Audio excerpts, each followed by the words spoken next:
کیا پاکستان کے خاتمے کی الٹی گنتی شروع ہو چکی ہے؟ اور میرا جواب تھا اٹس اے بگ یس. ہاں، پاکستان کے خاتمے کی الٹی گنتی شروع ہو چکی ہے. یہ ہے 4.25 سال پرانی بات. اس وقت جو میرا سغرا کبرا تھا وہ بنیادی طور پر 2 باتوں پر تھا. ایک یہ کہ پاکستان اپنا ریشنلے کھو چکا ہے.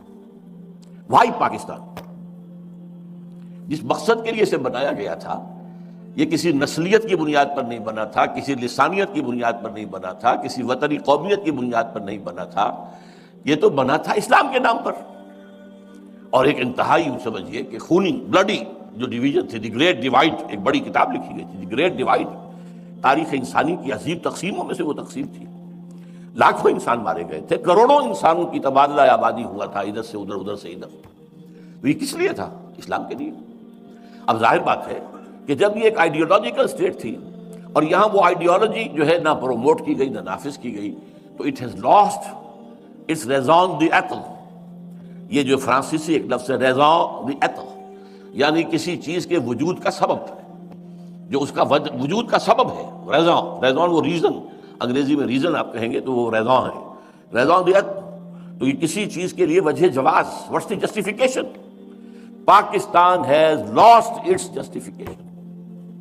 It's a failed state. یہ بات جو ہے ثابت ہو چکی ہے کئی سال پہلے کی. بلکہ میں نوٹ کر کے بھی لایا ہوں ایک شخص کا، ایک بہت بڑا صحافی رابرٹ کیلان، اس نے 20 ستمبر 2000 کو مضمون لکھا تھا پاکستان از اے فیلڈ اسٹیٹ، اور بہت جلد اس کے اندر خانہ جنگی شروع ہوگی اور انارکی پیدا ہوگی، اور پھر یہ ملک ختم ہو کر افغانستان میں مدغم ہو جائے گا.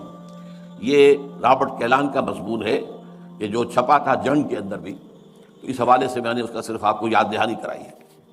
تو پہلی بات تو یہ کہ پاکستان کا جو ریشنلے ہے، ریزون دی ایتھل ہے، وہ ختم ہو چکا ہے. اور دوسرا مذہبی اعتبار سے یہ کہ ہم نے اللہ سے جو بدعہدی کی، وعدہ خلافی کی، اس کی زبردست سزا ہمارے اوپر مسلط ہو چکی ہے. اس کی ایک سزا ہے معنوی سزا، وہ فزیکل نہیں ہے، معنوی ہے. وہ کیا ہے؟ نفاق ہمارے دلوں کے اندر پلا دیا گیا ہے. دنیا کی منافق ترین قوم ہے مسلمانان پاکستان، منافق ترین قوم. اس لیے کہ اللہ کا قاعدہ ہے، اللہ نے بیان کیا ہے قرآن میں، جب کوئی قوم اللہ سے کوئی عہد کرتی ہے، اے اللہ اگر ہمیں یہ دے دے گا تو ہم پھر تیرے بڑے نیک بندے بن جائیں گے اور یہ کر دیں گے اور وہ کر دیں گے. اللہ وہ وعدہ پورا کر دیتا ہے تو اس کے بعد وہ وعدہ خلافی کرتی ہے قوم، تو اس کی سزا کیا ہے؟ فَعَاقَبَ فِي قُلُوبِهِمْ نِفَاقًا، ان کے دلوں میں اللہ تعالیٰ نفاق پیدا کر دیتا ہے دنیا کے اندر. یہ معنوی سزا ہے. اس نفاق کی وجہ سے باہمی منافقت ہو گئی، نفاق ہو گیا. اب وہ قوم نہیں رہی، قومیتیں ہو گئی. وہ قوم اب کہاں ہے؟ وہ جو قوم ایک تھی، ایک جھنڈے تلے، مسلم لیگ تلے، وہ قوم اب کہاں ہے؟ ڈھونڈ اب اس کو چراغ رخ زیبا لے کر، اس کا تو کوئی وجود ہی نہیں ہے. قومیتوں میں تحلیل ہو چکی ہے، عصبیتوں میں تقسیم ہو چکی ہے، علاقائیت بھی ہے، نسلیت بھی ہے، لسانیت بھی ہے، اور مذہبی تفرقے بھی ہیں. وہ تو پارا پارا ہو چکی ہے. اس اعتبار سے نفاق باہمی، یہ نفاق کی ایک شکل ہے. نفاق کا دوسرا نتیجہ ہوتا ہے کردار کا دیوالہ نکل جانا، جو حدیث میں آیا ہے. 2 حدیثیں ہیں. منافق کی نشانیاں 3 ہیں، جس میں تینوں ہے پکا منافق ہے، اور جس میں ایک ہے تو اسی درجے میں منافق ہے. جب بولے جھوٹ بولے، جب وعدہ کرے خلاف ورزی کرے، جب امین بنایا جائے تو غبن کرے، خیانت کرے. اب یہ یارڈ سٹک لے کر اپنے معاشرے کو آپ ناپ لیجیے، from which ever angle you like, جدھر سے چاہیں اس کا جو سیکشن ہے کاٹ لیجیے اپنی قوم کا. معلوم ہوگا کہ جو جتنا بڑا ہے اتنا ہی بڑا جھوٹا، جو جتنا بڑا ہے اتنا ہی بڑا وعدہ خلاف، جو جتنا بڑا ہے اتنا ہی بڑا غبن کرنے والا. بلینز کے غبن ہوتے ہیں. تو کہا جا رہا ہے 90 کھرب روپیہ جو ہے وہ بے نظیر لے گئی، اللہ جانے. اب ہم تو یہی سن ہی سکتے اور تو کچھ نہیں کہہ سکتے.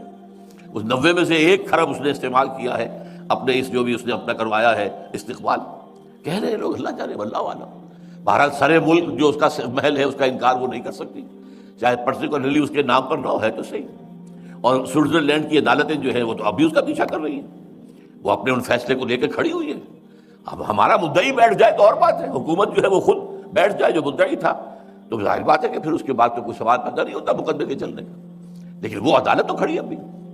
تو بہرحال دوسرا جو ہے وہ نفاق باہمی کے بعد یہ جو انسانی اخلاقیات کا جنازہ نکلا ہے اس ملک سے، واقعتاً وہ بھی اسی نفاق کا نتیجہ ہے۔ اور تیسرے یہ کہ سب سے بڑا منافقت کی علامت ہمارا دستور ہے، کہنے کو سارا اسلام اس میں لکھا ہوا ہے، حقیقت میں زیرو ہے۔ تمام اسلامک پروویژنز ان ایفیکٹو ہیں، کوئی ان کی مؤثر ہونے کی شکل نہیں ہے، لکھا ہوا ہے۔ صرف ایک قرارداد مقاصد پر بھی اگر ایک جملے کا اضافہ ہو جائے کہ یہ article it will take precedence over the whole of the constitution, یہ کافی ہے، پورے دستور کو اسلامی بنانے کے لیے کافی ہے۔ لیکن نہیں، ایک آرٹیکل ہے جیسے اور بے شمار آرٹیکلز ہیں، یہ دوسرے آرٹیکلز کے اوپر کوئی حکمران نہیں ہے۔ اور آپ کے جسٹس نصیر حسن صاحب نے یہ فیصلہ دیا تھا چیف جسٹس کی حیثیت سے۔ تو اسی طریقے سے کوئی قانون سازی کتاب و سنت کے منافی نہیں کی جائے گی، اس کو بھی اٹیچ کر دیا گیا کاؤنسل آف اسلامک آئیڈیالوجی سے۔ وہ رپورٹیں دیتی رہے گی، رپورٹوں کے انبار لگ گئے، الماریاں بھر گئی، کوئی ایک رپورٹ بھی آج تک پارلیمنٹ میں پیش نہیں ہوئی، کسی ایک رپورٹ کی بنیاد پر بھی کوئی قانون سازی نہیں ہوئی۔ اور ہمارا وہ جو ایک ڈکٹیٹر آیا تھا اسلام کے نام پر، ضیاء الحق، اس نے فیڈرل شریعت کوڈ بنائی تو اس کو 2 ہتھکڑیاں پہنا دی، 2 بیڑیاں ڈال دی، دستور پاکستان تمہارے دائرے سے خارج، جوڈیشل پروسیجرل لاز تمہارے دائرے سے خارج، مسلم فیملی لاز تمہارے دائرے سے خارج، اور یہ کہ جو فسکل لاز ہیں مالیاتی وہ بھی 10 سال تک خارج۔ لے کیا گیا؟ فریب، جھوٹ، دھوکہ دینے کے لیے دنیا کو فیڈرل شریعت کوڈ۔ اب روپے کروڑوں خرچ ہو رہے ہیں، تنخواہیں ہیں، سب کچھ ہے، یہ سب ایکسرسائز ان فیوٹیلٹی۔ اس اعتبار سے یہ 2 پہلو ہیں جو میں گنتا رہا ہوں۔ اب تیسرا پھر عذاب اللہ کی طرف سے ایک آیا تھا جو فزیکل عذاب ہے، وہ سن 71 میں آ گیا تھا، ملک 2 لخت ہوا، بدترین شکست ہوئی۔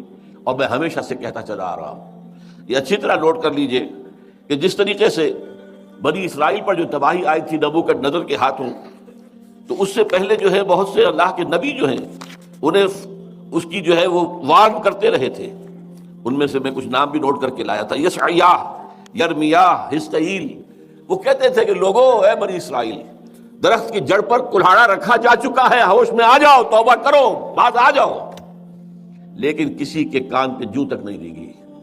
وہی کام میں کر رہا ہوں، 10-15 سال سے کر رہا ہوں، ہوش میں آؤ، تباہی اور بربادی تمہارے جو ہے دروازے پر کھڑی ہوئی ہے۔ سب سے پہلے یہ کہ ہماری سب سے لمبی سرحد بھارت کے ساتھ ہے۔ بھارت پیدائشی دشمن، ہندو نے پاکستان کو دل سے ہرگز ہرگز ہرگز تسلیم نہیں کیا۔ ہر ہندو کے دل میں ناسور ہے پاکستان۔ ہماری بھارت ماتا کے ٹکڑے جو ہے انہوں نے کروا دیے، تو گو ماتا کے ٹکڑے ہو جائے تو بھارت ماتا کے ٹکڑے کرا دیے، ناسور ہے ان کے اندر، اور وہ گھات میں ہے۔ جیسے سن 71 میں ہوا تھا، جو صورتحال ہماری غلطیوں اور حماقتوں سے مشرقی پاکستان میں پیدا ہو گئی تھی، اس کا بہترین فائدہ اٹھایا بھارت نے۔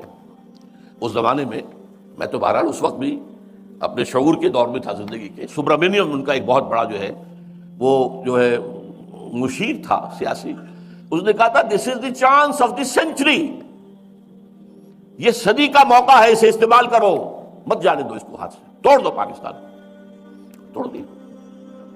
وہ تو گھات میں ہے، وہ اس گھات میں ہے بلکہ انتظار میں ہے کہ کب یہ پاکستان اپنے اندرونی خلفشات کی وجہ سے خود ہی گرے، اور پھر ہم تو جائیں گے وہاں پر حالات کو سنبھالنے کے لیے۔ ارے بڑی بدامنی ہو گئی ہے، بڑا حالات خراب ہو گئے ہیں، ہم اس ملک کی اس علاقے کی ایک ریجنل سپر پاور ہیں، چھوٹی سی سپر پاور تو ہے، تو ہمارے ذمہ ہے کہ وہاں جا کر لوگوں کو جو ہے وہ اس فساد سے، اس خانہ جنگی سے، اس تباہی سے، اس ہلاکت سے، اس بربادی سے نجات دلائیں۔ وہ تو نجات دہندہ کی حیثیت سے آئیں گے۔ اب آپ کو معلوم ہے کہ ہندو، اگرچہ میں آپ سے کہہ چکا ہوں، میں ہندوستان جب 2 سال پہلے رہ کے آیا تھا، کہ اب وہ مذہبی منافرت وہاں اتنی نہیں ہے جتنی پہلے کبھی ہوتی تھی۔ وہ مسلمان کو تو گوارا کرنے کو تیار ہے، پاکستان کو گوارا کرنے کو تیار نہیں۔ مسلمان رہے چلے، پہلے تو خیر ان کے ہاں بہت زور شور تھا کہ ہندوستان کو پاک کرو ان مسلمانوں سے، مریچ ہیں یہ، ناپاک ہیں یہ، ان مریچوں سے ان کے وجود سے ہماری جو پوتر زمین ہے بھارت کی، اس کو پاک کرو۔ اس کے بڑے لمبے چوڑے منصوبے تھے۔